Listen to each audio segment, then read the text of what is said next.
Chicago Bears making some moves before free agency even opens up, which is just a couple days away. Trading for Jonah Jackson from the Los Angeles Rams, trading for Joe Thuney from the Kansas City Chiefs, beefing up that offensive line, bringing in some veterans. One, Jonah Jackson, a guy that Ben Johnson has coached and liked and had success with before, and Joe Thuney. The resume speaks for itself. Super Bowl champion, All-Pro last year, has protected Tom Brady and Patrick Mahomes in the past. Veteran, knows what he's doing. One of the best in the game. Big news for the Chicago Bears. It also leads me a little bit on the tip of this also accelerates the microscope that will be under Caleb Williams next year. It's not about eliminating excuses for Caleb Williams. And unfortunately, what the Chicago Bears do is they're really, really good at creating reasons why we can defend bad quarterback play here in Chicago. We've been doing it for years. Jay Cutler, obviously, it was the offensive line.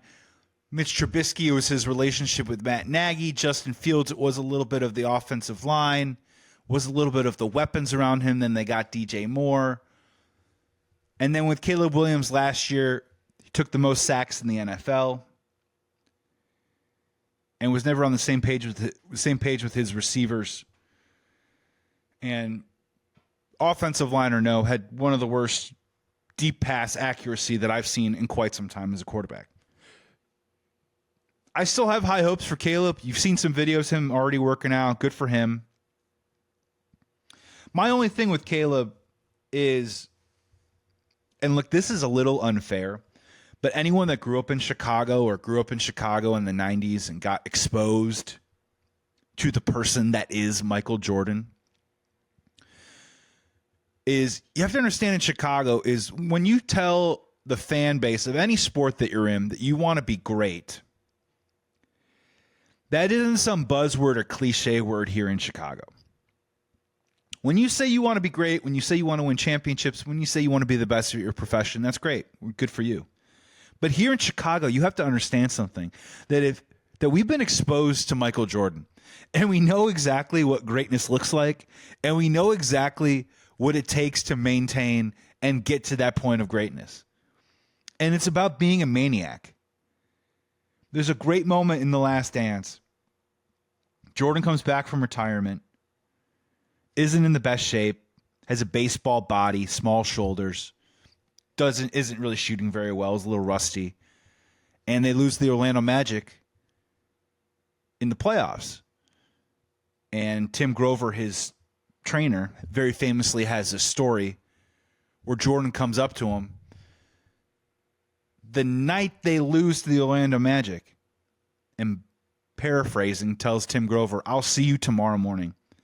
I'm going back to work immediately."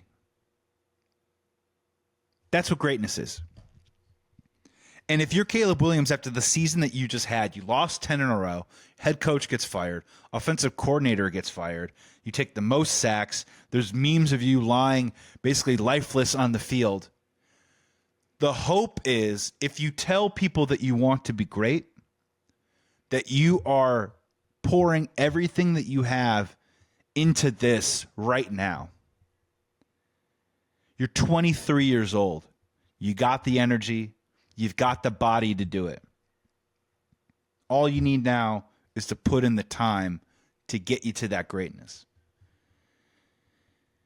And it's not quite put up or shut up time with Caleb Williams. I'm definitely not doing that. I've been very consistent on this show. At least 30 starts, arbitrary number, I know, but at least 30 starts is going to give you a little bit of more of a baseline of who he is and who he isn't moving forward. But this offseason, now that you have Ben Johnson, they're making moves on the offensive line, bringing in veterans that do know what they're doing. You got to see Caleb become that maniac, to become the greatness that he tells us that he wants to be. And it's going to be a wait and see. It's either going to happen or it's not. I have optimism that it will happen, but again, we've heard it here in this town before.